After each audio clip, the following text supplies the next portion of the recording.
Bir sabah gözlerinizi açıyorsunuz ama bir şeylerin ters gittiğini hemen hissediyorsunuz. Takvime baktığınızda beklediğiniz tarihte olmadığınızı fark ediyorsunuz. Üstelik hayatınızdan yaklaşık 2 ay kaybolmuş. O döneme ait tek bir anınız bile yok. Öncesini hatırlıyorsunuz, sonrasını yaşıyorsunuz ama aradaki bölüm sanki hiç var olmamış gibi.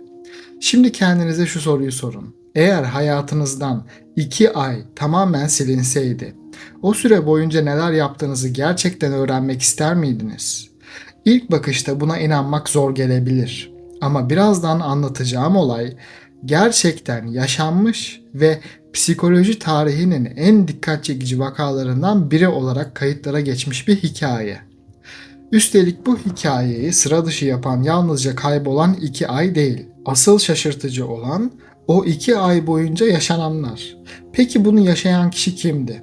Ve sıradan bir gün onu nasıl psikoloji tarihindeki dikkat çekici örneklerden birinin merkezine taşıdı? Bu hikayenin merkezindeki kişi Ansel Bourne adında bir vaizdi. Ansel Bourne çevresinde güvenilir ve saygın biri olarak tanınıyordu. Düzenli bir yaşam sürüyor, vaizlik yapıyor ve onu tanıyan insanların gözünde dikkat çeken sıra dışı bir yönü bulunmuyordu. Bu yüzden birazdan yaşanacaklar onu tanıyan herkesi şaşkına çevirecekti. Bir gün her zamanki gibi evinden ayrıldı. İlk bakışta her şey tamamen normal görünüyordu. Ancak günler geçti ve Ansel Bourne geri dönmedi. Onu tanıyanlar endişelenmeye başladı. Çünkü ortada ne nereye gittiğini açıklayan bir not vardı ne de başına ne geldiğini gösteren güvenilir bir bilgi. Sanki hiçbir iz bırakmadan ortadan kaybolmuştu. Yaklaşık 2 ay sonra ortaya çıkan gerçek ise kayboluşundan bile daha şaşırtıcıydı. Ansel Bourne başka bir şehirde bulunmuştu. Üstelik orada kendi adını kullanmıyordu. Çevresindeki insanlar onu A.J. Brown adıyla tanıyordu. Daha da ilginç olanı bu durum çevresindeki insanlara olağan dışı görünmüyordu. İnsanlarla konuşuyor, günlük işlerini yürütüyor ve bir dükkan işletiyordu. Onunla karşılaşan biri sıradan bir esnafla sohbet ettiğini düşünürdü. Hiç kimse davranışlarında dikkat çekici bir tuhaflık fark etmiyordu.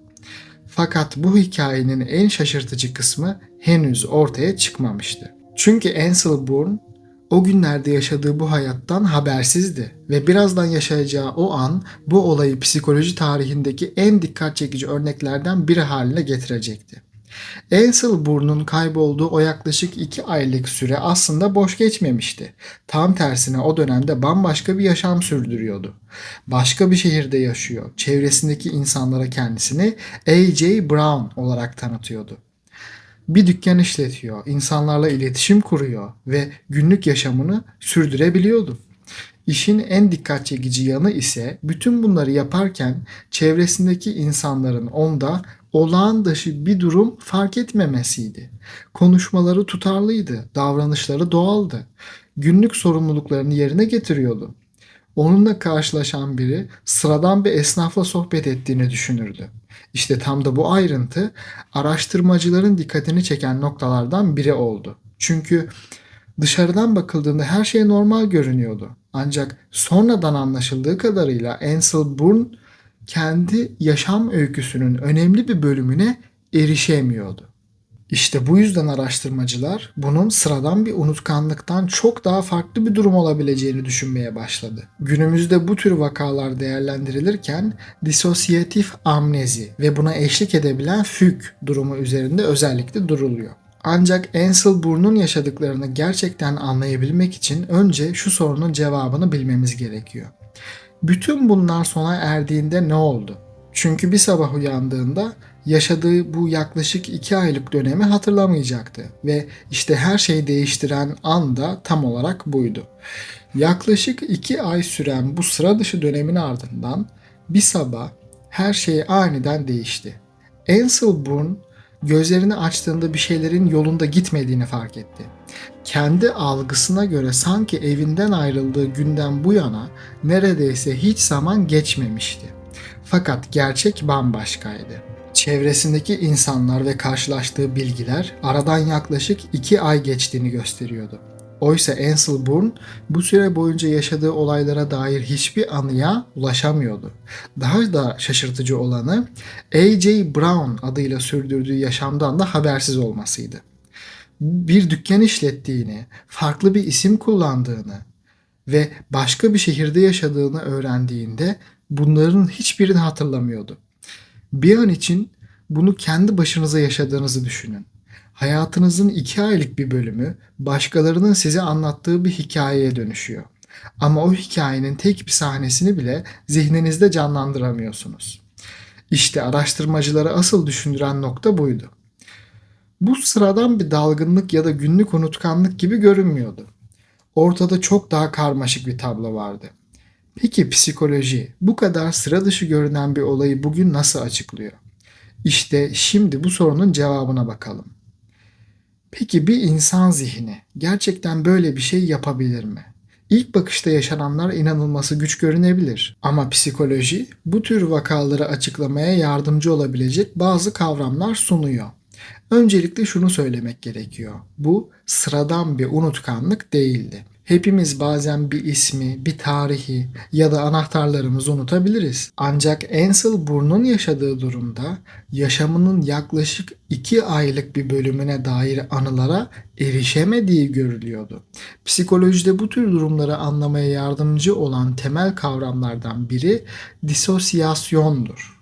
En basit haliyle disosyasyon, zihnin bazı anılara ya da yaşantılara ulaşma biçiminin olağan işleyişinden farklılaşmasıdır.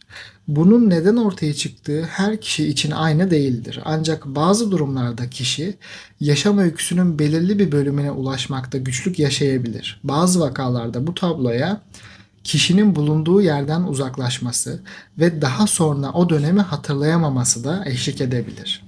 Günümüzde bu durum disosyatif amneziye eşlik eden füg durumu kapsamında değerlendirilir. Ansel Bourne vakası da tarihsel açıdan bu çerçevede ele alınan en dikkat çekici örneklerden biridir. Burada önemli bir ayrıntının altını çizmek gerekiyor.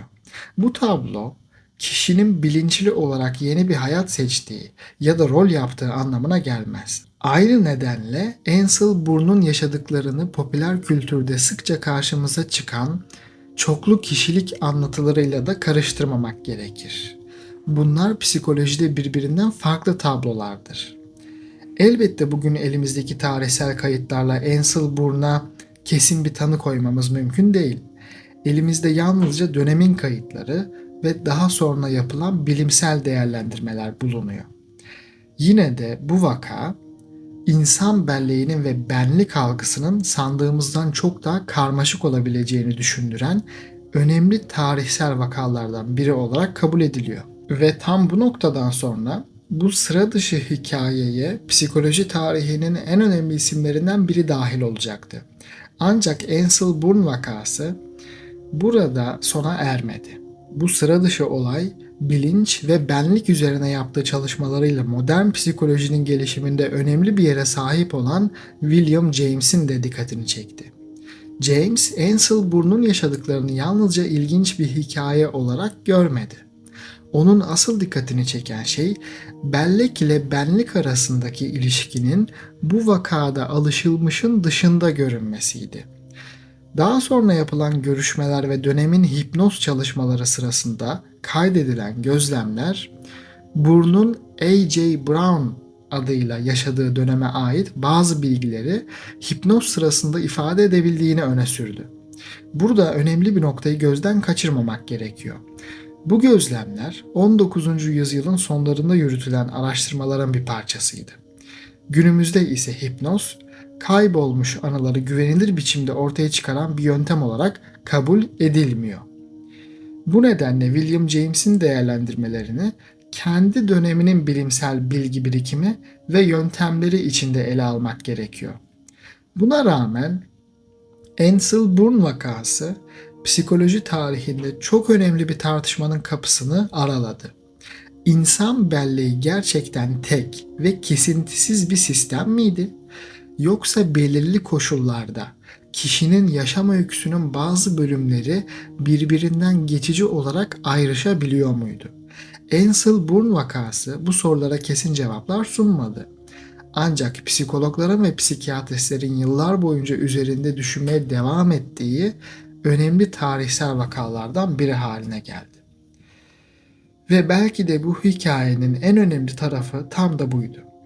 Çünkü bu vaka bizi çok temel bir soruyla baş başa bırakıyor. Kim olduğumuzu belirleyen şey gerçekten anılarımız mı? Ansel Bourne'un hikayesi bizi çok daha büyük bir soruyla karşı karşıya bırakıyor. Bir insanı gerçekten kendisi yapan şey nedir? Çoğumuz bu soruya ismimizi, mesleğimizi ya da yaşadığımız yeri söyleyerek cevap verebiliriz. Ama biraz daha derine indiğimizde bütün bunları birbirine bağlayan ortak bir şey olduğunu fark ederiz. Peki bu ortak nokta ne? Anılarımız. Çocukluğumuzdan bugüne kadar yaşadığımız her deneyim, verdiğimiz her karar ve kurduğumuz her ilişki kim olduğumuza dair içimizde sessizce bir hikaye oluşturur. İşte bu yüzden bellek yalnızca geçmişimizi hatırlamamızı sağlayan bir sistem değildir. Aynı zamanda benlik duygumuzun sürekliliğini sağlayan en önemli yapılardan biridir. Ansel Bourne vakasını bu kadar etkileyici yapan da tam olarak buydu. Çünkü onun bedeninde bir değişiklik olmamıştı. Konuşabiliyor, insanlarla iletişim kurabiliyor ve günlük yaşamını sürdürebiliyordu. Ancak kendi yaşam öyküsünün önemli bir bölümüne erişememesi, ben kimim sorusunu bambaşka bir boyuta taşıyordu. Elbette kimlik yalnızca anılardan oluşmaz ama anılar kimliğimizi oluşturan bütün parçaları birbirine bağlayan en önemli unsurlardan biridir. Belki de bu yüzden Ansel Bourne'un hikayesi aradan geçen bunca yıla rağmen hala insanları düşündürmeye devam ediyor. Çünkü bu vaka bize yalnızca insan zihninin neler yapabileceğini göstermiyor. Aynı zamanda hepimize şu soruyu yeniden sorduruyor. Eğer anılarımızın bir bölümü sessizce kaybolsaydı, kendimizi yine aynı kişi olarak hisseder miydik? Belki de Ansel Bourne'un hikayesi bugün hala konuşuluyorsa, bunun nedeni bize kesin cevaplar vermesi değil, kendimiz hakkında kolay kolay vazgeçmeyeceğimiz sorular sordurmasıdır. Ancak burada gözden kaçırmamamız gereken önemli bir nokta var. Ansel Bourne'un yaşadıkları ne kadar dikkat çekici olsa da bugün bu olayın neden yaşandığını kesin olarak bildiğimizi söyleyemeyiz. Çünkü elimizde 19. yüzyılda tutulmuş tarihsel kayıtlar, dönemin gözlemleri ve daha sonra yapılan bilimsel değerlendirmeler var. Ancak bunlar Ansel Bourne'u günümüzün tanı ölçütleriyle kesin olarak değerlendirmemiz için yeterli değil. Bu nedenle günümüzde araştırmacılar Bourne vakasını tarihsel kayıtlar temelinde disosiyatif amneziye eşlik eden füg durumu çerçevesinde değerlendiriyor. Bu yaklaşım eldeki kanıtların en dikkatli ve en tutarlı biçimde yorumlanmasına dayanıyor. Ayrıca bu vakadan yola çıkarak ağır stres yaşayan herkesin benzer bir deneyim yaşayacağını düşünmek de doğru olmaz. Bu tür vakalar oldukça nadirdir ve her bireyin yaşadığı psikolojik süreç farklıdır.